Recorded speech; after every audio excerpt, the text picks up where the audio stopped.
What's up, Real MVPs, Ricky Widmer here, and I almost knocked over my canteen there. It did a little wibble wobble, as you guys couldn't see on screen. But welcome into another MVP Games Live right here on twitch.tv/MVP-vids. I am joined, as I always am, with my beautiful co-host, Soapy Muffin. Hi! Soapy, how you doing today? Feeling a little better? I should say I was in the bad mood yesterday, but how you doing today?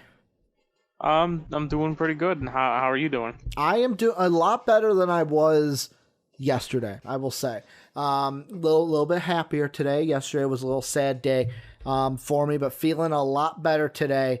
And I love how I'm feeling a lot better, and then the gaming world goes, "Hey, yo, bro, there's no news." Yeah. No news for you. I don't know what to tell you. There's no news.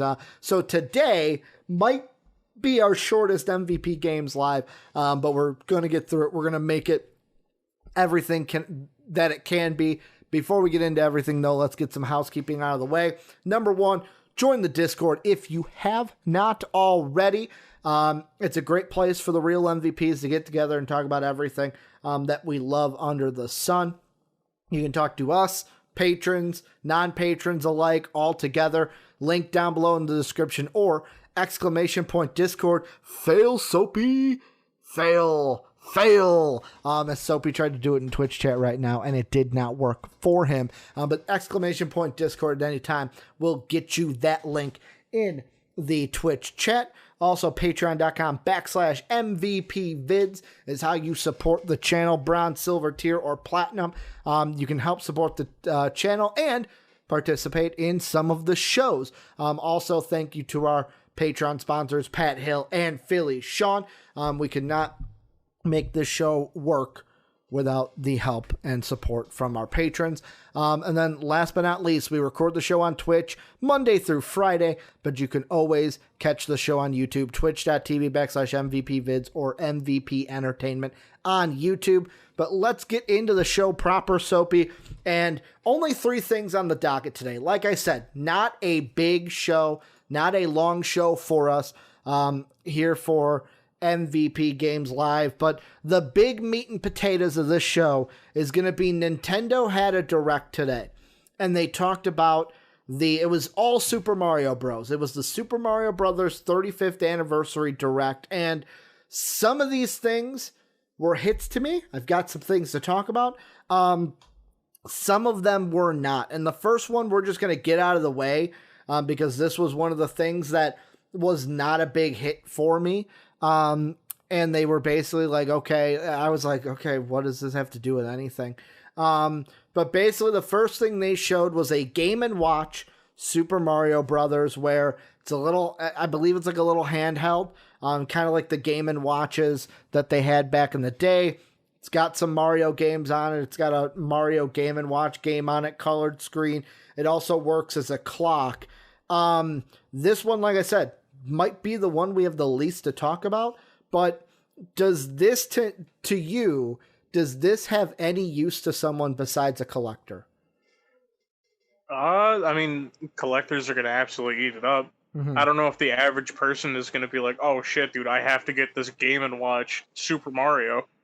Yeah, I mean, for me, it didn't hit. It's got purpose. Yeah, it didn't hit the mark at all. It's like, all right, I understand why you're doing it. You want to, like, basically pay homage to the past, but like it was something that I just went, nah, okay, it kind of seems cool. I don't know if you had anything more to say about this one, because like I said, this is probably the one that has the least to talk about. Yeah, I mean, it's not really much to say about it besides like it's a cool concept. Yeah, but that's it.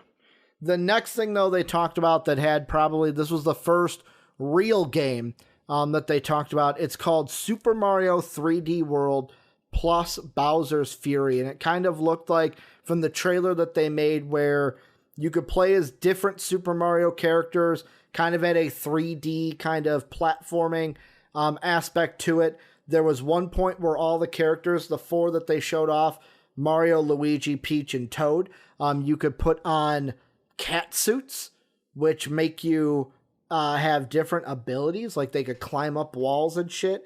and kind of like dash under things and kind of do this cool move where it's like a flip and a dash down. What was your thought of Super Mario 3D World? Did it appeal to you at all, or was this another one like, it's a cool Mario game, but it just ain't for me?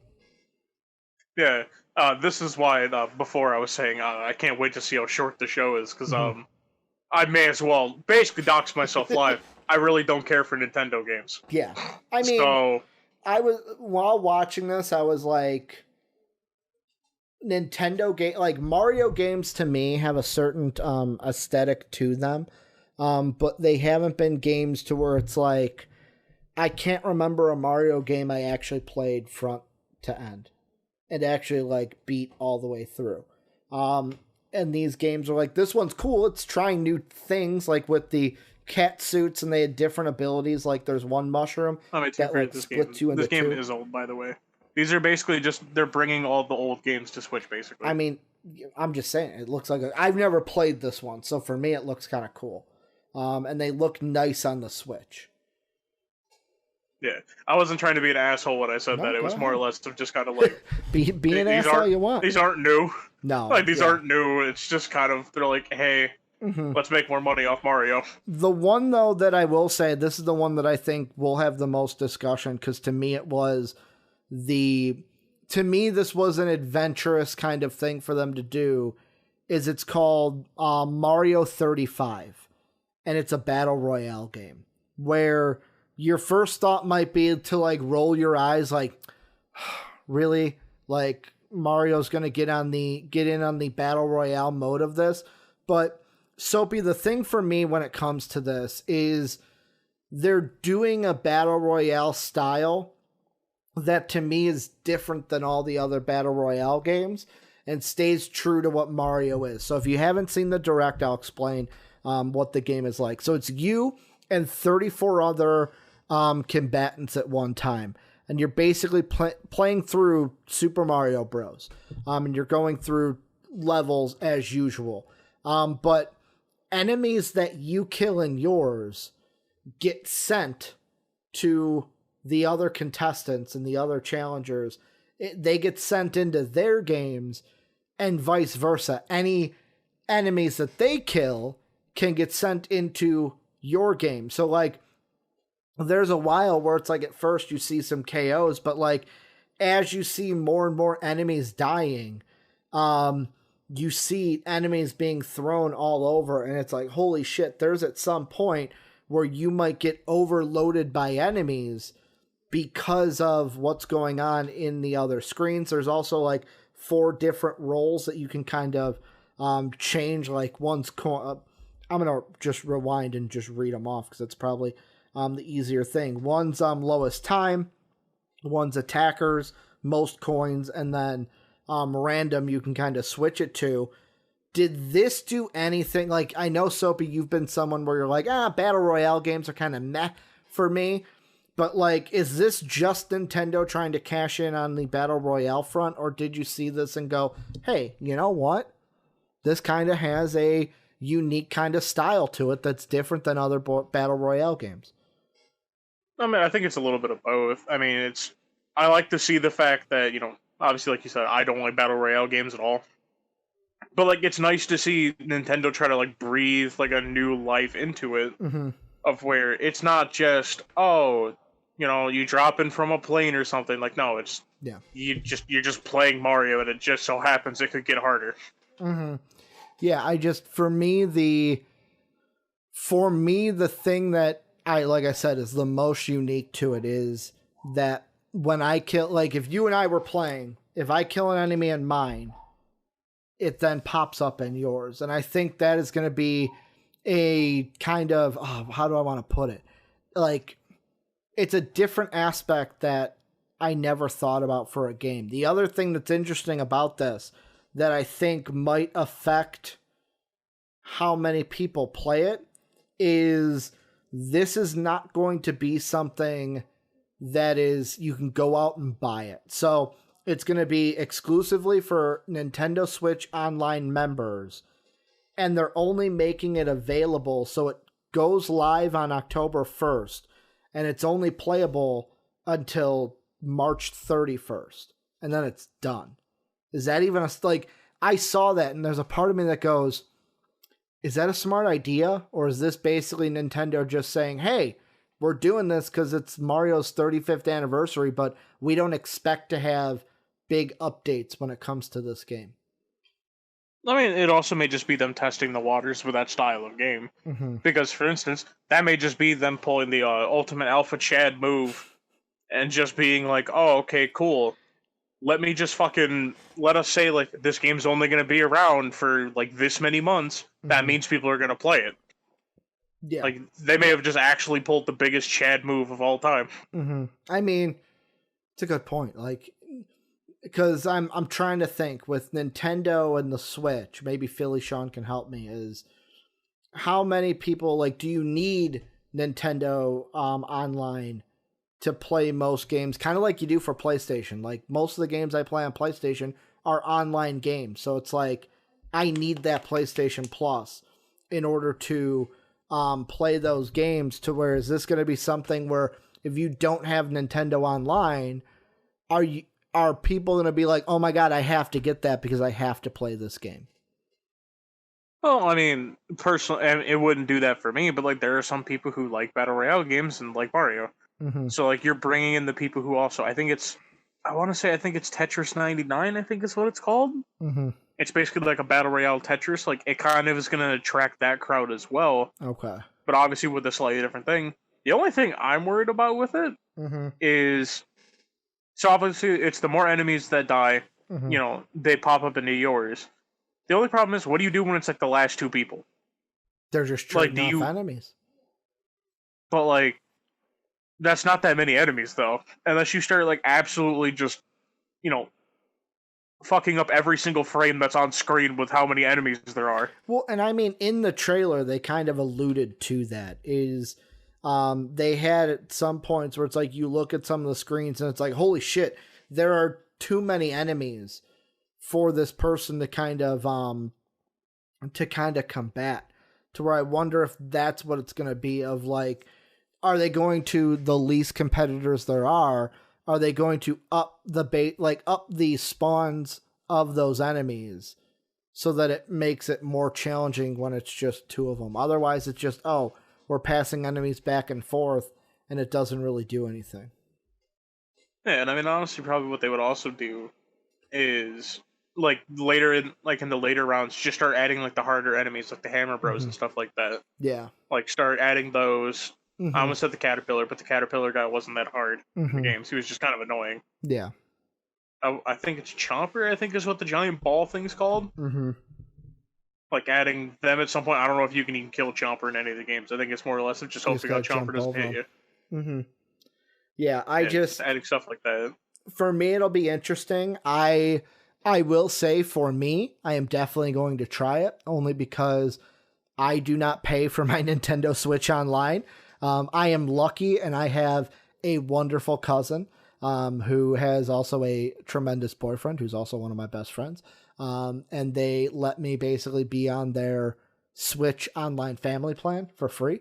So I'm for sure going to try this out, since I don't have to pay for it, since I already have Nintendo Switch Online. So for me, it's going to be, I can't wait to try this out and maybe be one of the only things from this, not the only thing from this I try out, because the next thing they showed, Soapy, I will be honest, it hyped me up to where I'm like, holy shit, I need to do this. However, the adult in me immediately thought of, like, it made me think of ways I can't do this.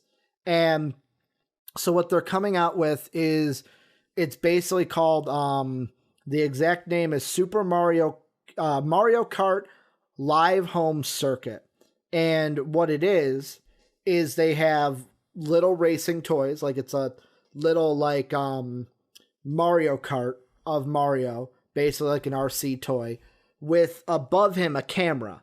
And that camera records what's in front of him, and you see it on your Switch.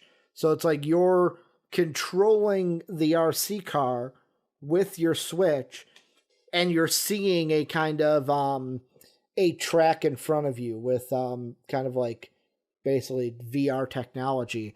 And they have the individual gates, 4 gates that you can basically put anywhere, and basically how you drive the first time, you can do loops and stuff to set up whatever track you want. This is something, Soapy, that when I saw it, I was like, holy shit, this is amazing. I could see families, kids, myself spending hours with people playing this and actually playing Mario Kart in real life. However, the adult in me immediately had the thoughts of, where am I going to find room to play this? Right now, they're playing on hardwood. How well does it work on carpet? Because 90% of my house is carpet. And right away, I started thinking of the things of like why this probably would not work for me. Is this something to you that is like something that would be viable for most families, for most people? Or is it just something that's like, hey, it's cool, it's going to get kids into Mario Kart, and that's pretty much it? I mean, I think families are gonna buy it. I don't think this is something you sit down for hours and play with people, because holy fuck, I'm not trying to be an asshole when I say this. No, go I'm ahead. really not. Give your opinion. You know how sad your fucking day has to be if you spend hours playing with a fucking Mario Kart toy? I mean, like, isn't it the same thing as if you played Mario Kart on the TV or on the actual Switch for hours? Except you're playing an actual fucking video game. I'm not sitting here looking at a plastic car driving around on my fucking floor, going like roaming around. But you're not looking at the car. You're looking through the Switch, Ooh. seeing what the like. I get their idea of it, and that's why it intrigues me. Of this, like maybe it's because VR technology intrigues me, and this is Nintendo's way of trying to get into a VR market by saying, hey, we're not going to be the ones to have VR technology, but hey, this is something we can do to kind of have a VR aspect to a beloved game that we have. I don't see a difference in playing Mario Kart on the TV or playing this. The only thing like I mentioned, is how many people are going to have the capabilities to do this because of like having the room and the space to basically have the carts move around the house and not have them get stuck and shit like that. Like, it's just, I just don't see the appeal of this. Like, obviously, like, kids are gonna like it because, you know, you're basically getting a toy that also plugs into your Switch. It's like what the fuck were they called when I was growing up? I think they called like Skylanders and shit like that. Mm-hmm. Like, as a little kid, I was like, dude, shit, I could play a game and have a physical thing? Or like wow! And I realized very quickly, this ain't worth it. Doesn't Nintendo have those? Like the Amiibos, as they call them? Yeah, the Amiibos. And in some games, you can plug them into stuff. Because I remember I think it was Breath of the Wild, if you had Amiibos, it was, if you put the Amiibo on, it would, like, drop a chest in the game. And you could do that, like, once per day. Yeah, like, that kind of just plays into, like, shit that Mario does. The other thing I didn't put down that I'll mention that was kind of like, to me, just is they showed off clothing and stuff.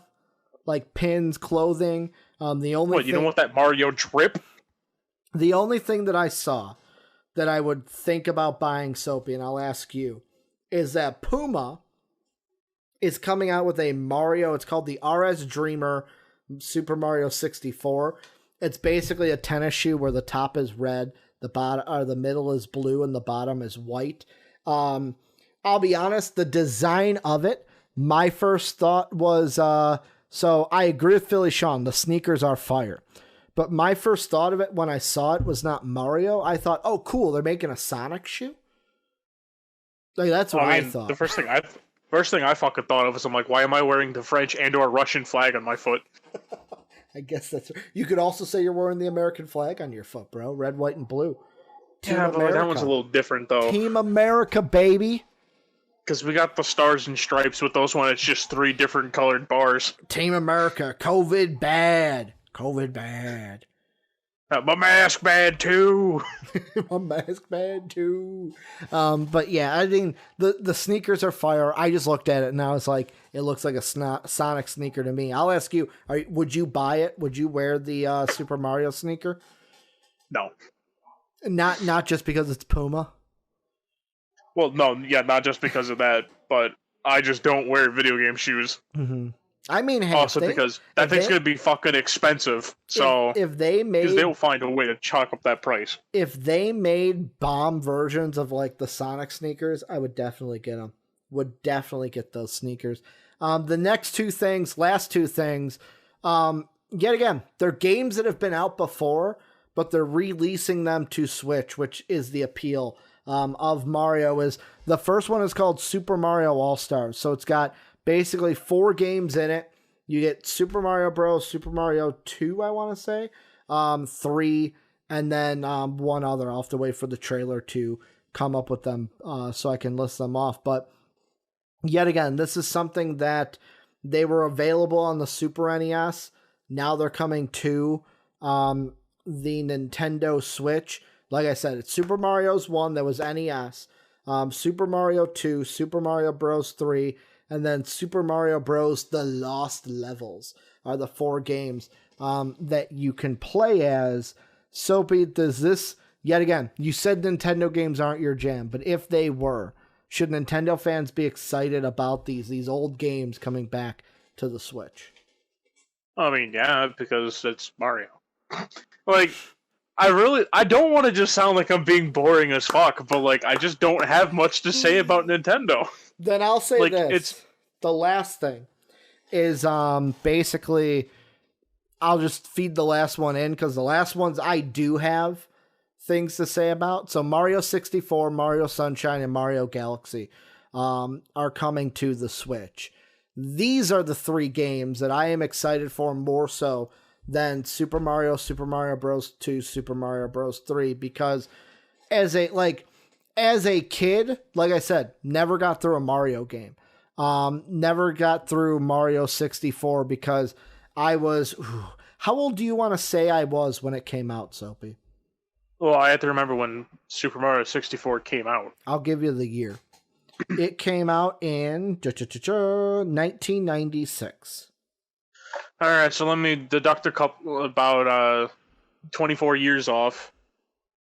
You were 6 or 7. I was 6 years old when it came out. So Look yeah, at that, again, quick math. I was 6 when Super Mario 64 came out. I was 17 when Galaxy came out. So like at that time, I was a little bit in the phase of like I wasn't really playing Mario games. I was trying to like play the more mature games and the ones that let you like cut off heads and shit. And then Mario Sunshine, I played a little bit of, because when Mario Sunshine came out for the GameCube, I was 12 years old. So these ones I'm more excited about because I would love to, as an adult, go back, play Super Mario 64, and actually try to beat it. And it's one of those things where it's like, it's one of my biggest, I don't want to say I live with regrets, but one of my biggest regrets growing up is when I was a younger child, my attention span, I didn't have the the drive to like beat a game all the way through unless it was something like Turtles in Time, Power Rangers Beat 'em Up, Lion King, Aladdin, those 2 games on the Sega I sat there for hours trying to beat. It wasn't until later gens where it was like the more story-driven games came out, and I was like, okay, I've got to beat this game all the way through. So the adult in me wants to play them again, wants to actually say, yes, I want to beat these all the way through. But besides that, it would just be like, hey, these are old games coming back out for the Switch. And that's why I'm more excited for these rather than the ones that are in Super Mario All-Stars. Yeah. And basically, with Philly Sean's comment in Twitch chat, that he basically does confirm me and him are literally the same person, because Mario Sunshine is my second favorite Mario of all time. What's your favorite? Beside Paper Mario. Oh, Paper Mario. Okay. Yeah. Paper Mario is the only one I will ever put over Sunshine. I almost said Yoshi's Island, but then I remembered Baby Mario, and I got really pissed off for a second. So yeah, Baby Mario. So I had to hold back my anger. You know what's the only thing that I like thinking about this direct that I think would have been a bigger hit than 90% of what they showed today? Either a brand new Mario Party for the Switch, or bringing an old Mario Party back to, like, bringing it to the Switch. Like, correct me if I'm wrong, Mario Party has been a game that they have not made for a little bit, right? I think Mario Party is on the Switch. Is it? Yeah. Mario I think so. Party Switch. Yeah, but when did Sean, they're never out? putting Waluigi in Smash. All right, you just got to accept that. Okay, they got Super Mario, like, they've got Super Mario Party. But that's it. Like, right now it's 2 years old. Like, for me, it's like, I'll ask this then. Should they have had a new Mario property ready? Like, I'm not saying, like, basically, this is more of like a retrospective question of, like, what should they have planned? In your mind, for the anniversary, is it enough to say, here's old shit coming to the Switch? Or should they have had a newer property, a newer IP for Mario lined up for this event? Like, hey, we're giving you some of this old shit, but by the way, here's a new Mario game for you. So that we can celebrate Mario, not just the past of Mario, but also Mario into the future.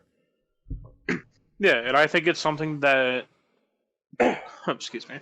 But it was I kind of wished that with this, kind of happy I didn't watch Direct, or I didn't see anything with the Direct. Yeah. Because I'm not gonna lie, I would have been really disappointed with it. But I think something that they should have done was take one of the older, like, branches of Mario, which would either be like Paper Mario. If you wanted to do another game like Yoshi's Island, yeah, you could do something like that, or make another actual, like, just straight up platforming Mario game. Yeah. Like, I think with my whole thing with Mario, and I think this is the reason why I kind of stopped caring for it. They all seem the same? Yeah, I mean, there's only so much you can do with the side-scrolling platformer. So, like, I always went into it with, like, okay, yeah, this is the same... Excuse me, I don't know why I'm burping a lot. But, like, it's one of those things of where, with that... How do I want to word this? With having the same game released every year, or not every year, every time the new Mario comes out, there is literally just so little that you can change between platformers that it's like, okay, you need to do something to spice it up, and I don't think Mario is really, or at least for me at least, hasn't captured that, like, I really gotta fucking play this again. Yeah. Because, like, and even Philly Sean, don't mean to cut you off, but Philly Sean and Twitch chat saying they released a new Paper Mario a few months ago. And it's like, but even though they released that, you being a Paper Mario fan, it didn't do enough to make you say, hey, I want to play it. Well, I also don't have a Switch, so... Yeah, I mean, but at the same time, it's like, or if it was like, yet again, money reasons, not saying like, you should be like, I'm going to get a Switch just because I want one, if you can't physically afford it. But, like, did it make you be like, man, I really want a Switch to play it? Or was it just like, oh, that's cool? Because there's a difference. If it was just like, oh, that's cool, that's different than, oh, man, I really want a Switch. Yeah, it basically was just like, okay, cool, Paper Mario's out. Yeah. Like, because my whole thing is, once again, like I said, Nintendo games aren't really my thing. Because, like, for instance, the only reason I would have ever got a Switch was so that I could play Smash Bros. With my friends. And even that, I don't even like Smash. Yeah, you just like playing with friends. Yeah, that's the only reason I would have got it. And also, as much as I love my friends, I ain't dropping... Because nobody plays that Xbox. Actually, all those people do play Xbox. They just play a fuck ton of Smash. I'm telling you, Soaps, just next gen, come over to the good side. Come over to the light. Play with your buddies. it literally would be you, Jake, and Demon are the only fucking people I would have on PlayStation. That's all you need. I have like 17... I have 17 fucking people on Xbox I talk to. You guys can take the back seat, alright? Hey, man. That's all you need. That's all you need is Jake, me, and Philly Sean. That's all you need. You don't need any more. You got Dave also. You'd have Dave also. Yeah, but Dave's also a PC player. Yeah, Dave don't. The only reason he even got the PlayStation back was to play Marvel's Avengers. Yeah, or else he wouldn't have it. Good point. Dave and Twitch chat, I count. Woo! But yeah, I mean, I see your point with like because I feel the same of like Mario games. It has not, my PS controllers were on top of it. It has not given me enough of an onus to say, hey, I need to pick this up and play it. Like the Mario Battle Royale game will be the first time I've picked this up in a while. And I feel bad because it's a good console. And also I feel bad because my sister, thank you to my sister who bought me this beautiful Switch. I also don't want it to feel like, wow, she really wasted her money on this Switch, because I can count on my hands how many times I've actually played it since like the first week or so after I got it. But I mean, yeah, Nintendo is a unique thing because the diehard fans are going to be all over it. But it's not going to be, for me, maybe I'm wrong here, not going to be as big and like awe-opening as like the PlayStation and Xbox releases, but maybe I'm wrong there. Any final things on the Nintendo Direct for Super Mario before we move on? I mean, it's a cool concept of bringing all this stuff back. I think it's just one of those things of like, you just don't have to only bring back old games for it. And that's something that like, I almost want to make it like that PSA for other companies of like, if you're celebrating the history, don't just bring back the old games. Like, forward it shouldn't. Yeah, it show that like, hey, we are fully vested in the future of this as well. Because that'd be like, for instance, if Sonic had one, and then all they did was just be like, hey, you see this old Sonic game that like a lot of you guys still have this really old ass console that you can play it on? Yeah. Here it is again. Yeah, I mean, for me, like I said, the Battle Royale game is the thing I was really excited about, and then Mario 64 is a close second behind that. But let's move on, Soapy. We do have two other things on the docket. The next thing is in your wheelhouse. It is Xbox news. It is Microsoft news. And the Tokyo Game Show is coming up at the end of the month. I believe around the 26th and the 27th is when it's happening. And Xbox_JP, Xbox Japan, put out a tweet. And then Xbox quoted it and basically translated it to English. And it says, Xbox JP is heading to Tokyo Game Show. It said, celebrating Japanese game creators and games. Check. Updates coming to Microsoft Flight Simulator for PC. Check. Japanese Minecraft community creativity. Check. Showcase broadcast in Japanese only. Check. No new next gen news. And it had an X. So they're basically telling us that there will be no next gen news at the TGS, and this is going to piggyback into something else. But before we piggyback into that, what are your thoughts on this, Soapy? Where basically Xbox is telling us, no, you're not going to get any new news on the Xbox X or the Xbox Series S at the Tokyo Game Show. I mean, it doesn't affect it that much. The whole thing is like it says basically with the other ones that have been checked off, it's basically kind of celebrating the Japanese community of Xbox. Because the whole thing is, Xbox's community is so small outside of America that like it's not even noticeable. So like obviously putting a spotlight on them is something that it's more or less of like, hey, you know, like we're thankful you're buying our console when basically everyone in Japan has a Switch. And that's not even me being offensive. It's just Nintendo sells like hotcakes over there. Well, mostly because it's a Japanese company. And it kind of leads me into the next article I had on our rundown sheet, where it says, this is from Andy Robinson at Video Game Chronicle VGC, says, Xbox will share Series X price and date when we are ready, says marketing lead. Xbox UK marketing lead has called for patience over the announcement of the Xbox Series X's launch timing and price plans. With 60 days to go until the next-gen console's launch month, Microsoft has still not confirmed an exact release date or pricing details for Series X, not to mention the existence of a second next-gen console, Series S, which has been mentioned multiple times on official material. Rival console PlayStation has also not shared its launch plans for PlayStation 5. As revealed by Arstetnica or Astechnica analyst, no modern console has left it this late to date its launch plans, the closest being Sony's PS4 Pro, which was launched 64 days following its announcement.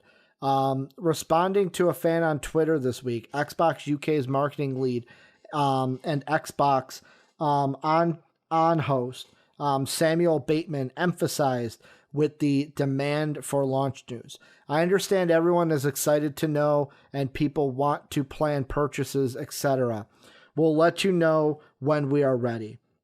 Responding to another fan in a follow-up message, he added, if I could tell you, I would. Like I said, when we're ready, we'll tell you. And Soapy, the thing I want to kind of ask with this is, because I've seen other podcasts, like one of the podcasts I watch, PS I Love You, kind of funny, where all they talk about is PlayStation. Me being a PlayStation guy, that's a go-to for me because I know I'm going to get all my PlayStation topics from it. But they even talked about should Sony delay the PS5. And the thing I'm kind of questioning when I see this is, with us being so close to the launch date, is the reason why we're not getting a price or date yet from either company is because neither one is 100% sure they're not going to delay the next gen release date. I think there's a very strong case of that, and especially I think right now what they may be trying to do, and obviously, this is just speculation. Mm-hmm. I think they may be trying to gauge where the world's going to be around that time, because obviously, we are kind of in a pandemic. Kind of, no, we are. Yeah, just a little one. Some places more than others, U.S. more than others, but yeah, we're all in a pandemic. U.S. a lot more than others, but that's besides the point. Florida a lot more than others, but hey, no one's calling out names here. Yeah, so I think it's. I don't want to say it's going to be a last minute thing. Mm-hmm. But, I think if we don't get one by, I'd say, mid-October, I'd place money on them delaying it.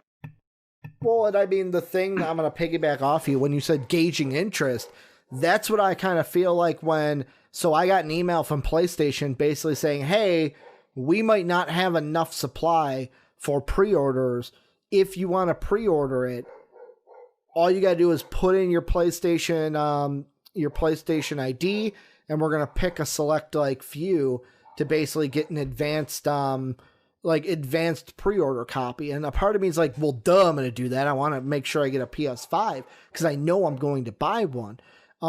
My question is, though, is that then, and I know this is more Sony because Xbox, I don't know, has done this, is that more Sony saying, hey, by seeing how many demands for pre-orders we have, if we have way too many that it's going to be like, hey, there's a lot of people not going to get this console, is that just them gauging the interest to say, hey, we have to delay this into Q1 of 2021? Well, no, I think it's a mixture of them gauging interest, which, I mean, it's really, in my opinion, stupid for Sony to do, because Sony's the largest selling games console creator in the world. I don't know why they would have to do that. Obviously, if Xbox did it, it would make more sense, because Xbox only sells well in America. Sony, for instance, outsells fucking Xbox everywhere, besides, a little bit in America. They're head-to-head in America. Everywhere else in the world, it's donezo. It ain't even competition. I think if Xbox was doing it, it'd make more sense. With Sony, I think it's more or less of them just trying to be okay, I think with Sony, it is more of we may not have the stuff to do it. And also, they may also be trying to figure out, how many, how do I want to put this? I mean, we already know content creators get fucking PlayStation easy peasy. That's basically when I mentioned it off that, hey, I did this, you're like, hey, hope you get one because you're technically a content creator. Yeah, well, because I mean, for instance, I'm not trying to name specific content creators, but people like Jacksepticeye, like Mark, if they want a PlayStation, they're getting a PlayStation. And because Sony will go out of their way because they bring more attention to the consoles, but that's besides the point. I think it's a genuine, they're just trying to gauge interest, but also maybe hey, we are kind of worried we may not be able to make the console. Because, like, I looked up PlayStation. I didn't look up Xbox. I could probably do that after this. But, like, looking up the previous consoles of PlayStation. So, PlayStation 1 released in North America in September. It was a September 9th, 1995, released in Japan the December prior. So, it was out almost a full year in Japan before North America. PlayStation 2, which would probably be the first real example because PlayStation 1 was released so far ahead in North America, was October of 2000. PlayStation 3, that was released in November of 2006. And then you had PlayStation 4, which was released in November. So these have been consoles that, for the most part, have been Q4 kind of sales. But at the same time, you mentioned how we're in a pandemic, and right now it's almost like how many people with everything that's going on can't pay for rent, can't pay for food, don't have jobs right now. Like, how many people are realistically going to be able to drop what we think could be $4.99 to $5.99 on a next-gen console day one? And I wouldn't be surprised if this is going back to the Xbox quote when he says, when we're ready. I wouldn't be surprised if Xbox and PlayStation go, you know what, we're going to pivot.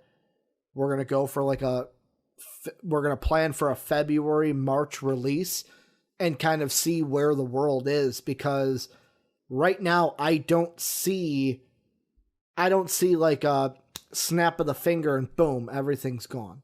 And everything's back to normal, or back to what we thought was normal. I don't see anything changing, making drastic changes from now until November. So, like, yeah, I kind of am expecting the PS5 and the Xbox Series X to be pushed back to maybe, like I said, a late February or a March release date. Yeah, and especially because I can even say then, it's like, if it is delayed, that kind of helps Microsoft a little bit, because then you get your launch title back. Halo gets to finally launch with them. I'll ask you unless it comes out earlier. I'll ask you this.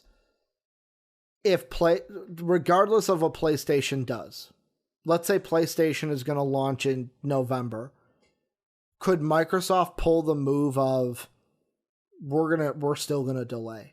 We're not going to go in and launch in November because, like, I know all of us would think, well, that would mean more people might buy PlayStations, but we just talked about how many people would have the capabilities of doing that, and could Xbox on their own, not even thinking about what PlayStation's going to do, go, no, we are going to delay because it's going to help us to have Halo as a launch title when our next-gen system comes out? I think that's a very real possibility. The only reason I wouldn't think they would delay if Sony doesn't is simply because the fact of the console war, as much as I honestly like to say the console war just doesn't exist anymore, like I think Sony's won it. Well, because at this point I just honestly think it's more or less of Sony has won it, it's just Xbox kind of just sticks around. But I think it's, if they wanted to keep some competition, like, I think that's the only reason they would launch at the same time. Otherwise, like, if I was Microsoft, I'd be like, you know what? We're barely competing with Sony anymore. Like, just launching our own time. Like, obviously, it would affect the sales of the Xbox because, you know, some people would swap over. But at the same time, it's, if Xbox releases later, you have more launch titles from games that were supposed to come out in November. Yeah. All of those then can get pushed back to the launch, to where it's like, okay, we're not just sitting here being like, okay, the only launch title is Halo. It could be like, oh, like State of Decay 3 will be a launch title, and all these other games could be with it. But knowing if Sony does it November, Xbox is doing it November. Yeah, for me, I wonder, like, if that happened and PlayStation launched in November and Xbox waited, I would predict that it would help out Xbox more, because I don't know how many people are physically going to be able to buy a copy of the new system day one because of the pandemic. So I would predict that it would be PlayStation numbers get hurt because they're not selling like they want it to. And then when Xbox launches, it's like PlayStation didn't gain no ground because nobody was able to buy it because of the state of the world and especially the state of the country that you and I live in is at. But the last thing we'll talk about, we'll end the show with, is a little Cyberpunk 2077 news. Woo, what up? Cyberpunk 2077 install won't take up to 200 gigabytes, CD Projekt Red says. This is from Tom Ivan at VGC. CD Projekt Red has said that Cyberpunk 2077 won't take up 200 gigabytes of hard drive space when installed. NVIDIA's latest PC graphics card, the GeForce RTX 30 series, were revealed on Tuesday. During the event, which featured a screenshot of Cyberpunk 2077 accompanied by text mentioning 200 gigabyte next-gen games. After this led to speculation about the size of the game, which CD Projekt Red global community lead Marcin Momont took to social media, and this is what he said. While the Cyberpunk game system requirements are not out yet, they're coming soon though, I wanted to address the topic from Reddit. The game won't take up to 200 gigabytes when installed. You can expect the required HDD space to be on par with other modern titles. During NVIDIA's presentation, it showed off the 30 series card with Cyberpunk 2077, Call of Duty Black Ops Cold War, Watch Dogs Legion, and Fortnite, all of which were confirmed to support ray tracing and DLSS features. Soapy, what does this mean anything to you, or is this like okay, it's what we thought? The only problem that I have with them saying just like it's equivalent to a modern title, there's such a vast fucking range between them. Mm-hmm. Because I'm going to point this out. Do you know the size of Halo 5 on its own with no DLC? No, I thought you were going to bring up Red Dead Redemption 2 because Red Dead Redemption 2 was a big boy. That one's also huge. That was a big boy. Halo 5's bigger. So it was like Halo 5? 185? Okay, no, not that fucking high. Okay. I was going pie to the sky high. Yeah. It was, I think if I remember correctly, Halo 5 was like 110 gigabytes at launch. Okay. Wasn't Red Dead like 8? Was it? No. Was Red Dead sub 100? Okay. Yeah, it was sub 100. It was like 80. But it was still a big boy. I was like, damn, that's a long There's also a fuck ton of content in that one. With the Halo one, I had no idea. I'm like, where's all this 100 gigabytes worth of content? What are you hiding from me? What are you hiding from me? Yeah, I'm like, is there some thing in the code I didn't know about? Dude, I gotta fucking enter the Konami code to unlock the other half of the game. The Konami code, I love it. But yeah, like Philly Sean says, thank God, or not Philly Sean. Dave says, we get it, Cyberpunk big. Thank God it won't be a full HDD space. Yeah, and that's the thing I'm worried about, is because the fact of, like, I have no idea why games just suddenly became the biggest fucking thing ever. Mm-hmm. Because, like, I mean, obviously it may be, like, the hardware, and, like, they may not be able to... I'm trying to figure out how to explain it. It's maybe, like, they can't compress the files down as much as they used to be able to because of, like, the type of technology they're using. But, like, dude, holy hell! The console launches with, like, a 500 gigabyte thing. I don't want fucking Halo 5 taking up 1/5 of that. Yeah, and I mean, Dave even says it, PS storage logic bad, where it's like, the thing I was going to bring up, a regular PlayStation storage compared to the Pro that I have behind me, like, if I didn't have a Pro, I would be deleting more games than I should from my PlayStation, because, like, I know my buddy Sean, with his PlayStation, he has to use an external hard drive connected into the PlayStation, because he doesn't have a Pro. He has one of the older PlayStations, so there's not enough storage for all the games he wants to play. And he doesn't want to keep deleting games, reinstalling games, deleting games, because that's a hassle. But it's like, that too, talking about next gen, could be a problem for the future next gen games, where it's like, damn, I gotta kind of juggle this hard drive space like I didn't have to, because when they come out with these Pro consoles for these systems, they kind of go, oh, you need more hard drive space. Yeah, and especially because it's also, Dave pointed out, is you basically need 2 times the space because every time they update the game, it's like half the fucking size or the full game again. Yeah, no, that's a very good point. And that's the thing that like just blows my fucking mind. Like this is where I will always shit on updates now. Mm-hmm. Like updates in the past, I don't want to fucking pull out the boomer speak here, but like back when I fucking back in the old the 360 days where I got called some words back in the 360 days when I got called things I can't repeat on the live stream. Sonny, let me take out my dentures now. Johnny, have you seen my dentures? I lost them. No, it's like updates were like 15 megabytes. Mm-hmm. And like shit would change. You get fucking updates for games to like 2 gigabytes and you're like, all right, what the fuck changed? What? Why is it that your old lady voice sounded like Kyle's cousin from South Park? Oh. You know the cousin I'm talking about? Yeah. Oh man, my sled got tangled under a bus. I don't know how that happened. Oh, that's what I thought of when you did your old lady voice. But yeah, it's like I hope at some point with just technology we can finally figure out, can we stop making every update like 5 gigabytes big? Mm-hmm. Yeah, I mean, who knows? Maybe compression will be a thing. I don't know. But any final thoughts on this before we wrap up the show? As long as Cyberpunk's not 100 gigabytes, we're good. Yeah, and as long as it's a good game, because I know we're freaking out a little bit about it with all the delays and shit.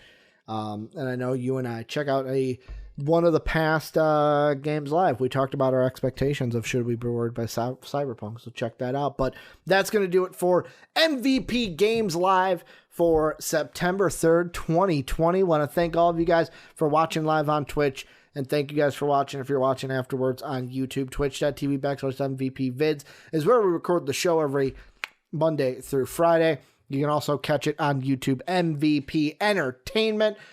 Make sure to check out patreon.com/MVP Vids. That's how you help support the channel. Thank you to Philly Sean. Thank you to Pat Hill, our Patreon sponsors. And I think, the Discord. Please join the Discord. It's a great community of non-patrons, Come on, man, please. Boys. Please join the Discord. Come on, I'm asking nicely. Link down below in the description or ! Discord and Twitch chat. Thank you, Soapy, for getting that link out to the people. Want to thank you all for watching. Soapy and I will be back tomorrow to end up the week on a nice Friday show. Thank you guys, obviously, for watching. Thank you guys for listening. And as always, have a good day, everybody. Bye.